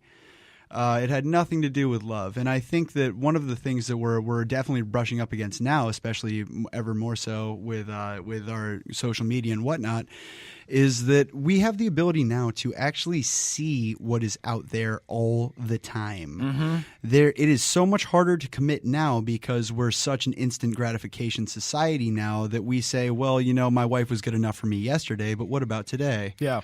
And that is going to be a big issue coming up with how do we fight that? How do we restrain the urge to say, I can do better, when really that's all we're telling people is to feel that way? Like how do we break down the dynamic of the breakup of the modern family and still piece together our own, fabric of society without, mandating certain things that people do with their own private lives? I agree. That's actually that's a great analysis. Thanks. We're going to go into factor 3, mother. The female element of human society is ruled by emotion first and logic second. In the battle between logic and imagination, imagination always wins. Fantasy prevails. Maternal instinct dominates so that the child comes first and the future comes second. A woman with a newborn baby is too starry-eyed to see a wealthy man's cannon fodder or a cheap source of slave labor. A woman must, however, be conditioned to accept the transition to reality when it comes, or sooner. As the transition becomes more difficult to manage, the family unit must be carefully disintegrated, and state-controlled public education and state-operated child care centers must become more common and legally enforced as to begin the detachment of the child from the mother and father at an earlier age. Inculcation of behavioral drugs, Ritalin, can speed the transition for a child. Caution. A woman's impulsive anger can override her fear. An irate woman's power must never be underestimated. And her power over a pussy-whipped husband must be likewise never underestimated. It got women the vote in 1920. And we could see that as the rise of feminism. Absolutely. It's how feminism has not put women into a new role, but it's breaking women out of that old role. Yes, the caretaker. Yes, absolutely. The giver, the nurturer. The nurturer. Yeah. It's been given. Women are now wearing the pants now. Yes, they are now the provider. Yeah, and I see even we could talk about humans and how humans, even new children, interact and need almost that father and that mother. No question. No question. It's the alpha and the omega. It's the complete. It shows you the balance to strike that nature is supposed to present just naturally. That's supposed to be an organic thing that happens as your child is as a child developing. You're supposed to be able to see both sides of the same dynamic shared. What we've done is we've turned that on its ear. We have shown that this is the way to do it by what the mom's doing. The father's always wrong, and that breeds contempt between sexes, and that is a very dangerous brush. And we see that even with the man being taken out of the house, young men don't have that paternal that authority figure to look up to and learn from. No, it's the mother. It's the mother. And what do we see? We see that it's a great saying that I heard that when boys are raised by women, they either become women or boys. That's well put. That's we even see that today. I mean, look at the amount of crime happening, especially in minority communities and inner cities. Oh, sure. The family has been destroyed. Yes. There is no father anymore in that house. So where are the young men looking to? They're looking to the gangs, to the streets, for that male stability, that role model to look up to, in order to to become men. Yeah, absolutely. Where do they go to find a masculine role model? They're going to go to the closest place where one is provided. Exactly, and that's their neighborhood gang. And then where's the gang get them? In the grave or in jail? Yeah, exactly. And then it's just the perpetual cycle. Oh, absolutely. It's entirely. It's a self-fulfilling prophecy. It really is. I mean, how they've shipped drugs into these neighborhoods, Oh, no question. No question about that. I mean, like when you look at back in the day with in L.A. with Ricky Ross, and the CIA flooding that man with cocaine to turn into crack to feed to his neighborhood, and then they arrest him for selling crack to his neighborhood. Where do you think he got it? I mean, it's even the same thing with El Chapo. Oh, good Lord! The reason El Chapo hasn't been fully detained and just put away forever. Because he's a CIA asset. No question. We already know who he is. We know his cartel, and we know his cartel members. Why would we be looking to cut the head off that snake so that 10 more can spring up? Mm-hmm. And then once you cut the head off the snake, you then have a power struggle. Oh, God. And a war ensues. It creates the vacuum. Hey, we're back to Iraq. Boom. Perfect analogy. We're going to go into Factor 5 here, Junior. The emotional pressure for self-preservation during a time of war and the self-serving attitude of the common herd to have an option to avoid the battlefield. If Junior can be persuaded to go, it is all the pressure finally needed to propel Johnny off to war. Their quiet blackmailings of him are the threats. No sacrifice, no friends, no glory, no girlfriend.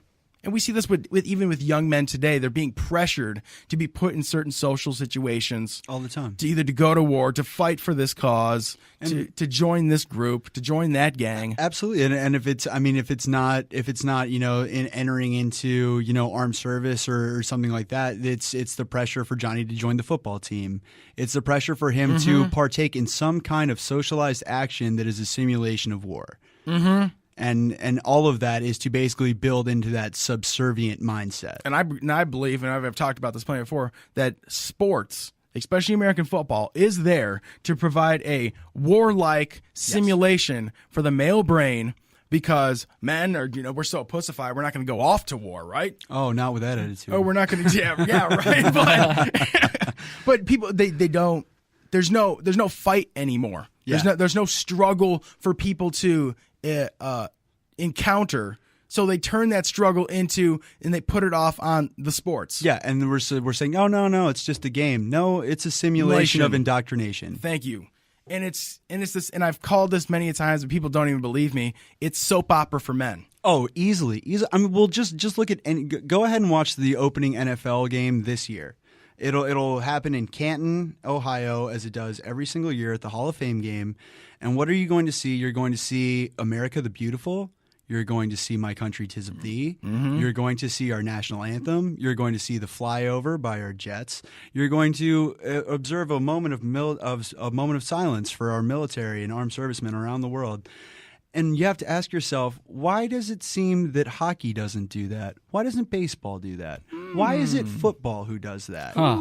Interesting. Why do they draw? Why is it the gridiron? Why do they call it the battle in the trenches? What are all these euphemisms that have developed around football that seem to parallel war perfectly? It's just indoctrination at an early age, and it's been given like the safety net of sports. Mm-hmm. It's that now you can turn your aggression. Don't take your aggression out on... Make it productive. Exactly. Don't even turn it out on implementing things in this world and making changes in your community out there, being involved. Take your aggression and put it out on sports. Yeah, exactly. Take all of that bound up frustration that you have and then channel it into violence. Mm-hmm. Don't do anything productive. Just be violent. Yeah. What a concept. Perfect. They've gotten people with sports. I mean, the Romans knew it. Oh, no question. Bread and circuses. Mob mentality of the arena. Yeah. How to win people over. Bread and circuses. Absolutely. Give them their food, make them content, and then give them something to take their aggression off and their attention to. They're not paying attention to anything that's going on. Exactly. And this is Factor 6. It's called cattle. Those who do not use their brains are no better off than animals that have no brains. So are this mindless school of jellyfish, father, mother, son, and daughter, become useful beasts of burden or trainers of the same. Mm. I mean, that's really true.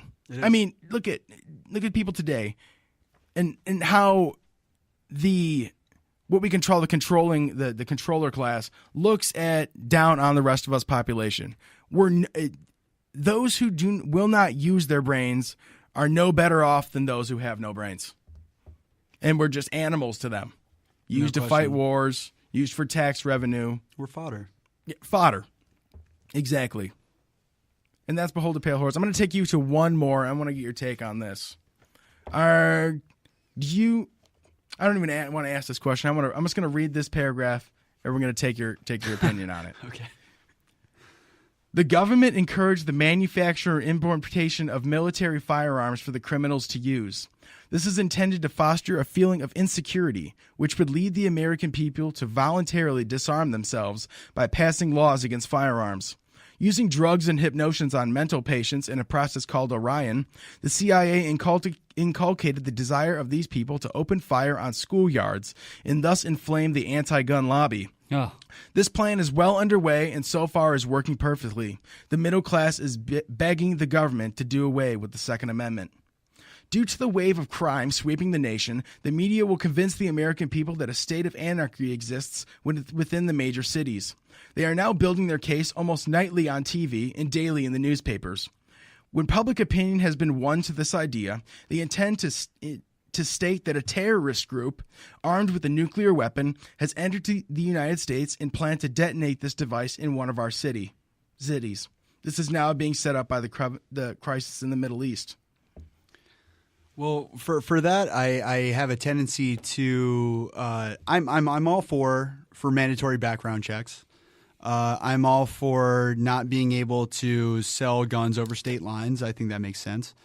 But as far as the repealing the Second Amendment is just nonsense. I mean, that's just crazy. Thank you. I mean, like, and that's honestly one of the things that our founding fathers in all of their genius got absolutely right is they set up a system in our Congress. And when we hate the fact that, they can't react fast sometimes, but we also have to remember that our Congress keeps us from having knee-jerk reactions and that are just complete overreactions to what's actually occurred.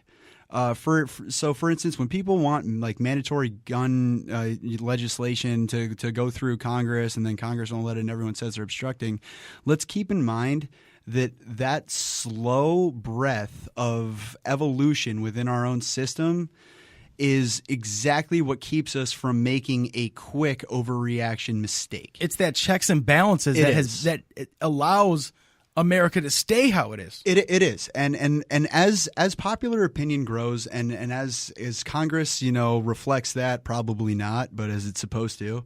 If the American people, if that's really what they want, eventually they'll get it. Mm-hmm. But until that time, let's take it easy and pump the brakes on the talk of repealing the Second Amendment. Yeah. That is insane.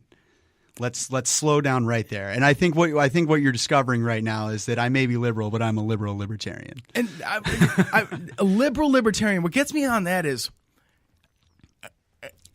I think I know where you're going. It's how can you be sure what you could call libertarian, but also be liberal about it? And I understand. Oh, sure. I understand that. I would consider myself a conservative libertarian. Sure. Yeah.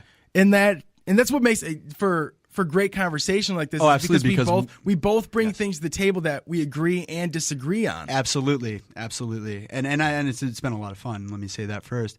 But as far as a liberal libertarian goes, it basically works the way that I feel like the world works. There are no black and whites. There are no cut and dries. True. We're all living in a swath of gray and trying to figure it out. Do I think that socialism is the answer to everything? No. Do I think capitalism is the answer to everything? No, not at all. I think that a healthy mixture of the two and a continually evolving balance of the two will really be what propels us on to bigger and greater things. Now, do I think that we should have a standardized healthcare system where there's a single payer and everybody gets to basically pay into their own pool? Yeah, I do. I think that's a great idea. Now, is that going to be a great idea in 20 years? I don't know. Neither do I. And so, I also agree with the payer healthcare system. Exactly. Who's the state to tell me that I should have this healthcare? Exactly. It should be up to you. Yeah. Let me determine my plan. Let me pay into it until it generates a pool, and then you can pull from that pool out to pay your medical bills. Mm-hmm. That makes perfect sense. That's what the ACA should have been. And that's why I disagree with Social Security. Okay. I disagree with Social Security on the same basis, is that I'm going to bring Alex back here. Hey, Alex, welcome back. We're actually talking about single-payer healthcare systems. And what I was saying that is I agree with the single-payer healthcare system. Sure. It sounds great. But I disagree with it in the context of Social Security, in the fact that how come I can't have the exact same idea? Instead of paying all this money out in Social Security tax, keep that money, put it into my own account, and then down the line, 50, 60 years from now, when I need to get to it, I'll have a large amount of money.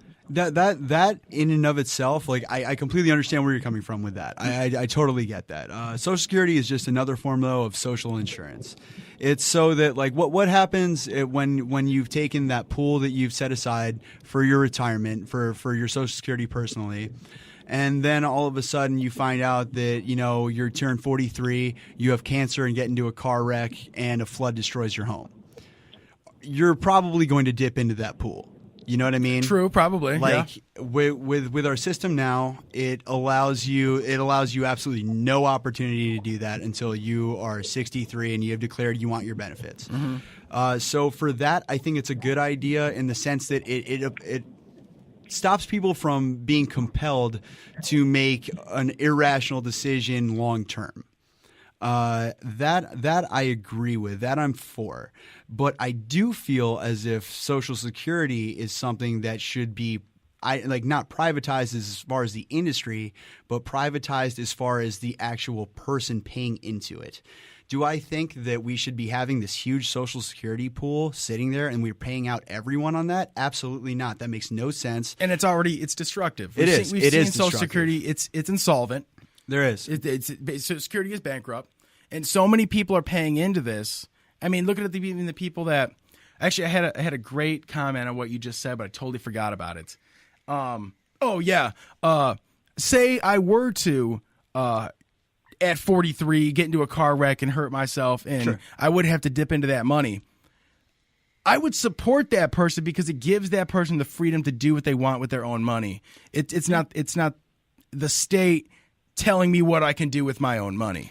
Yeah, absolutely. But what happens when you turn 63? That money's gone, and all of a sudden we have a few million wards of the state on our hands. Ooh, true. Like that, and that's the thing is, like, when people are our age, when people are in middle age, they have a tendency to want to plan for the future, but they also have that innate inability to control their impulses. It's hard right now, as a 30-year-old man, to say, oh yeah, I know exactly what I'm going to need when I'm 65. No, I don't. I don't know what's going to happen. And like the last thing that our society needs, or any society for that matter needs, is a bunch of derelict old people. They're difficult enough as it is. True. Hey, Alex, what do you think about this whole situation? I think people should be able to invest their money as they choose, not have the government decide what they invest into. If the person wants to spend their money and don't want to plan for retirement, then that's their fault, and they could wither up and they can die. Honestly, yeah, but what if I don't care? You? Like, I don't care if you were a poor planner. You're not a strong person. That to me, but what that means like you're not good for society. Like your heritage should not carry on. Wow, that's a bold statement. I mean, it's a bold statement, but I was talking about it earlier. Is that through time, strong survive, and to create a species that's going to last. You have to choose the smart over the dumb. And, I'm not saying that, everyone should have that, but at the same time, like, if you can't be smart with your money, like, money's our energy right now. It's our, our fuel unit that we need to survive in this world. And if you're not going to be smart with it, then why are we going to have the people, like, progress that aren't good with money? Oh, that's bad for our economy. Well, first off, money is not related to genetics. There's no. No. I never said money. Yeah, no. I know. I'm just saying that there's no like actually inherent ability to be good with money. I don't like. No, I don't think stopping their line from carrying on is going to solve that. Gene K and Gene R type people, which are inherently, depending on if you were from a warmer climate or a cooler climate, that you actually have the ability to think more long term. If you were from the northern hemisphere, then you were the southern hemisphere. So on that basis, I mean, it kind of is genetic, if you could think about it in that regard. Well, in a way, yes, but at the same time, the richest man in the world is the telecom owner of Mexico. You know, yes, like, yeah, I mean, like, you know, like they're. I mean, I even differ. I even almost will disagree on that. Who is that? Carlos Slim? Yeah. Is that the man's name? The richest man in the world? Yes. I can almost disagree with that because how many other people behind the scenes who are not known in public figures, the big people involved, we'll call them the Illuminati, right? Sure. These elitist people who are not involved in the public scene, yes, but run things behind the shows. Eyes behind the curtain. Yeah, the eyes that behind the veil is what they would call it. Is who's to say that these people don't have more money and power and control? No, I would say that they definitely do. I would say that there's absolutely no argument to that, and that's honestly one of my biggest issues with really kind of delegating social welfare to wealthy elite people. For instance, like I was saying earlier to Keel, with Bill Gates. Bill Gates wants to spend, $25 billion vaccinating people in the third world. That's cool, Bill. How about you rebuild our highway system? Hell yeah. Yeah, exactly. Like, why don't you put the money in the country where you live? Exactly. But that's my issue is that when we have wealth concentrated and wealth and power concentrated in the hands of a few, then we are allowing them to determine what is going to be our social contract. What are we going to get out of it when we're paying into society with our labor and time? What happens there? And when we remove the government from that, the government's going to do a lot of things we don't like to do, but I would feel a lot better about them paying, 15% of my taxes to roads and 75% to kill poor people versus, Bill Gates taking my money and saying, well, you did a lot of good things for third world children this year. Thanks, bud. Like that doesn't make but me at feel the good. same time, we're the one giving them our money. Vote with your dollar. If you don't want them to have your money, you don't give it to them. Oh no, I mean, you don't like his product, don't give it to him. Trust me, I haven't bought a Windows product in my entire life. What he does with it at the same time too. Like I get, he should be putting it here, and there probably are some rich people that definitely do put their money here, but you can't tell that guy what to do with his money. Oh, no, of course I can't. But what I can do is vote for someone to allow him to not have such overwhelming influence and power that he is no longer able to do that. If he wants to build a school in Africa, he can build a school in Africa. If he wants to build 10,000 schools in Africa, he can do that. But he should do it with his own money, not taxpayer money. He should do it with his own money, not taxpayer money. But at the same token, dude, how am I supposed to get to work without roads?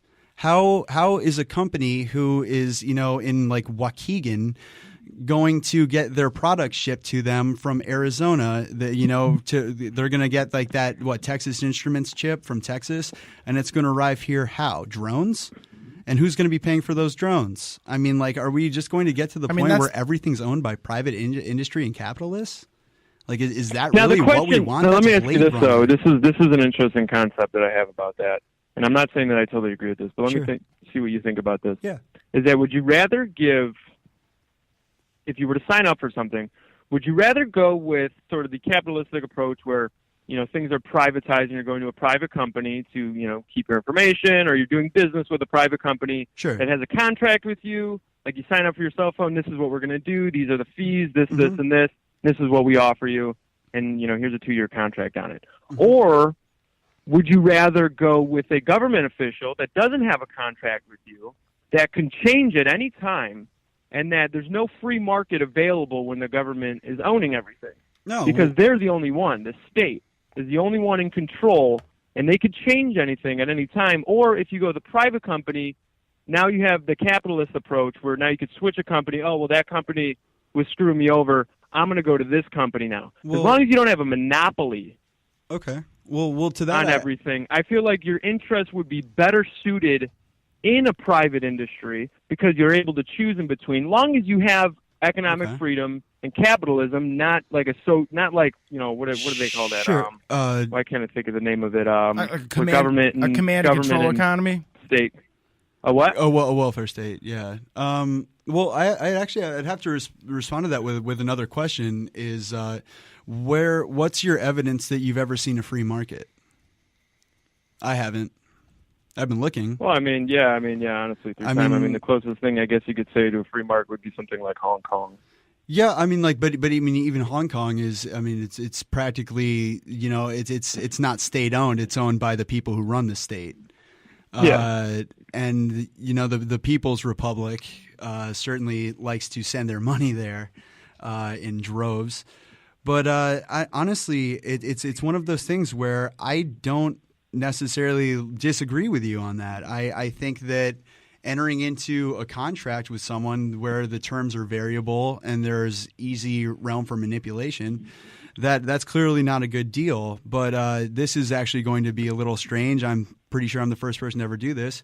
I'm going to quote the Unabomber Ted Kaczynski's work on this one when he said that, let's say you want to live in a home and you want air conditioning. Now, what does that imply to you as a person entering into society with the social cost of that?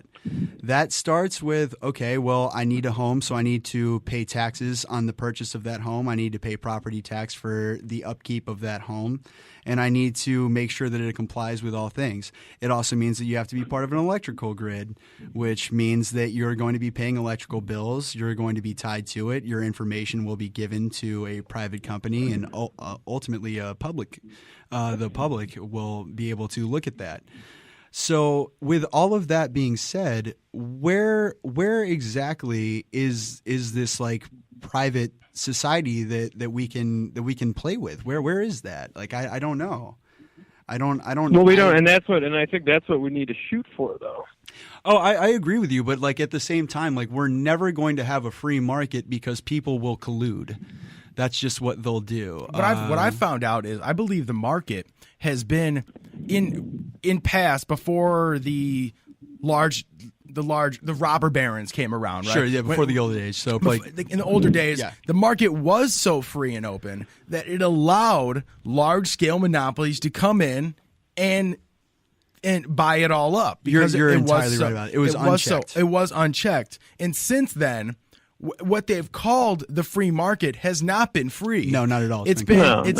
Even the capitalism that we have today. It's not the ideal of this is capitalism. It's crony capitalism. Oh no question. Yeah, it's not Adam Smith. No. That exactly. You're exactly right on that. It's not Adam Smith. Like this is not the Wealth of Nations. This is not the invisible hand. This is a very visible hand. We know who it is. Mm-hmm. And we've seen it. So it's not even the contrast of capitalism versus socialism in the whole thing. It's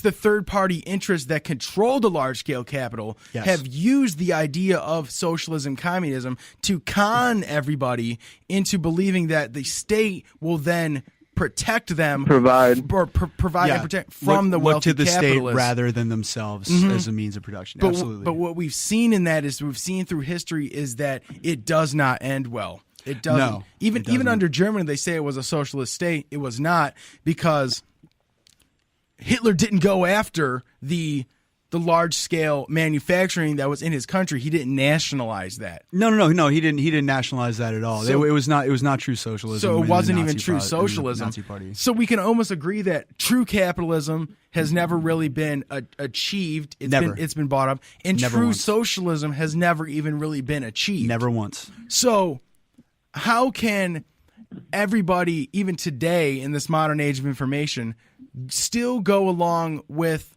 socialism? And I'm talking about you. You're a very educated person, and you understand that the microcosm of this. We're talking about the sheeple. Oh, absolutely. And just to get it out there, like I'm not a socialist per se. Like there are plenty of tenets of socialism that I completely disagree with. And censorship being the first one, that seems to fly directly in the face of everything that our country is about. It's an interesting paradox, though, that we're getting into now, is because everybody wants there to be a clear answer, and everybody wants, a 5-point plan to fix everything, and there isn't one. There is none. There's a 1,000,000,000-point plan to fix one problem, one tiny, insignificant problem. It is so difficult. There's so many different layers of bureaucracy to go through and channels to go through.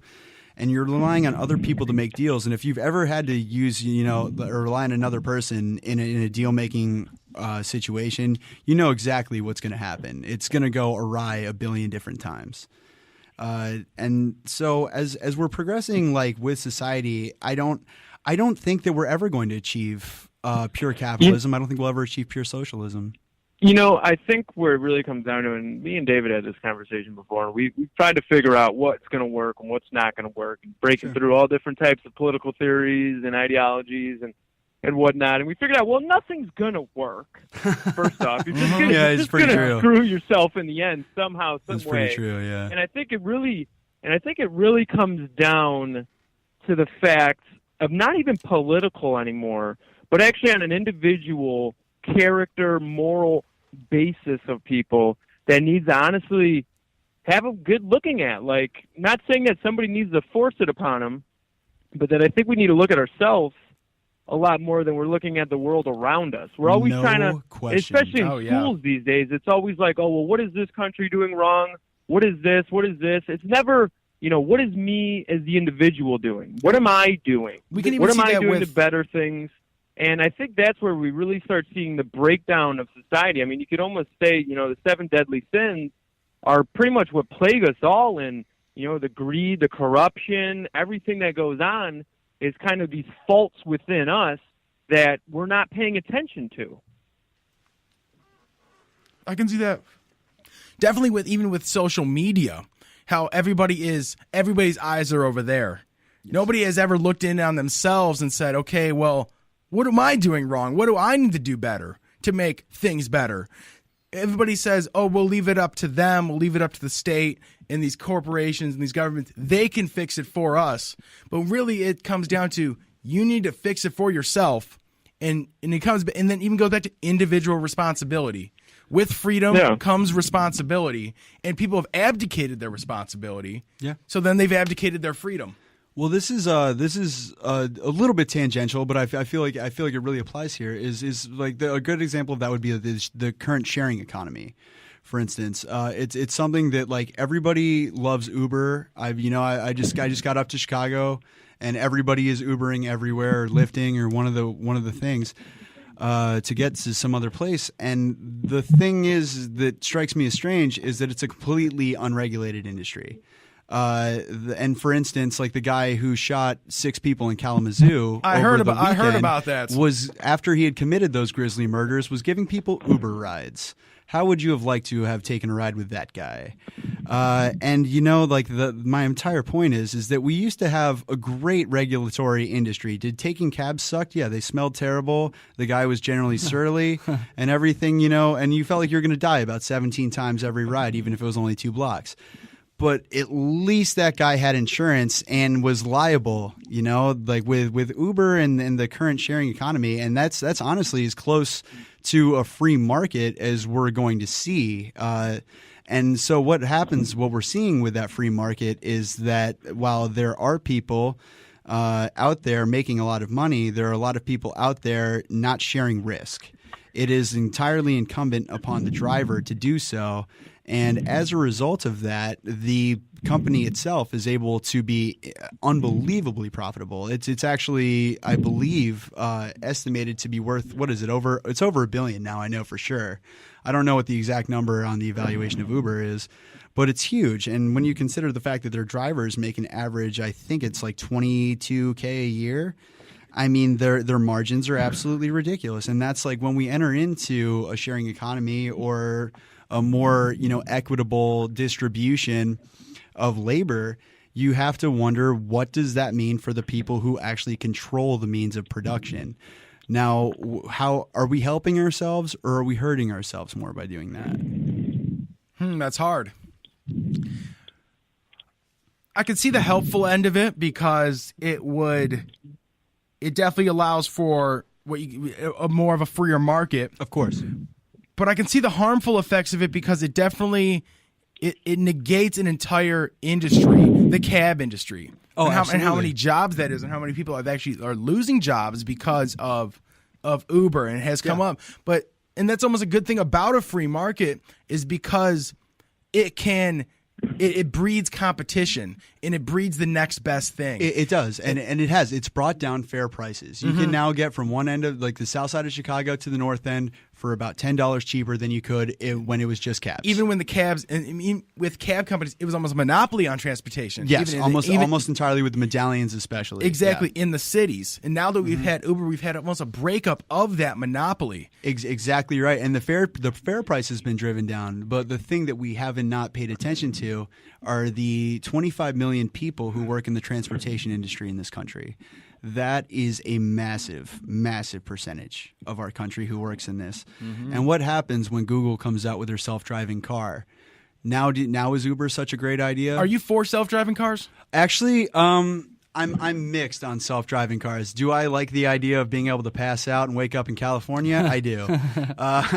Do I like the idea of being able to, disengage from that? Or like, for instance, a cat runs out into the middle of the road and all of a sudden my car's doing 18, barrel rolls down a hill? No, I'm not particularly pumped on that. So I see the benefits of it, but I think that one of the biggest problems that we're facing right now with society is that according to Moore's law, which is up for debate now, but according to Moore's law, our computing process, our computing power is supposed to grow double every 2 years. And people have applied that in general to technology. And so what I'm afraid of now is that we're getting so close to the asymptote of progress that we're no longer asking ourselves if we should. We're only asking ourselves if we can. And that is a very, very dangerous place. Do you think we're going to reach the singularity in our lifetime? In our lifetime? God. Personally, I don't. Personally, I don't. Do I see like Alphabet, for instance, buying like Boston Dynamics and their robotics teams and what they're able to accomplish, the unbelievable processing power of the AIs at IBM. It's really impressive. Now, do I think the singularity will occur? We'll see. Time will tell. I don't know if that'll ever happen, and I don't know if. I mean, we see the predicted programming in the media and the movies. Oh, that it's coming. That it will happen. But we're talking about it as if it's an inevitability. But maybe we don't understand enough about consciousness to even understand where that begins and ends. I agree. I think that's that even comes down. Yeah, again, like we come back to is personal things. I mean, can we have that power and not misuse it? That is the biggest. I mean, like, because honestly, if we were all moral, if we were all reliable and accountable, then the best system of government would obviously be anarchy. No government at all. Exactly. Yeah, exactly. Yeah. But let's be honest here. Like you're driving on the highway. Do you trust anybody around you? I don't. Absolutely not. God, no. I mean, then it comes down to what we talked about today, the human condition, is that we don't have that. There's that we all know that we have faults about ourselves, so we feel indifferent to each other because we know that those people also have faults. Yeah, exactly. And so our perception of the rest of humanity is lesser than it probably needs to be because of that, a reflection of course, inward. Yeah, exactly. Yeah, we absolutely. put the government and politicians in place that most resonate with us. So. Oh yeah. Like I could agree if everybody was a moral, upstanding person and actually believed in morals and ethics and guidelines in order to interact with society, we wouldn't need government in place. We wouldn't even need laws. Oh, of course. And like at that rate, I mean, we're talking about the human condition. Well, what human condition? If that were the case, what would we even be talking about? I mean, like the human condition is the epic struggle of mankind to basically be at peace with himself before he dies. I mean, hell, and I shouldn't think be that hard. That's where life. I think that's where life happens. It happens in between the positives and the negatives. I don't think you'd want pure anything. Oh, absolutely. It'd be boring. And that's exactly what I said earlier. With do I think that socialism is the answer? Do I think capitalism is the answer? I think probably a mixture of both. I don't think that we're ever going to find the perfect balance, but I think we can probably get pretty close.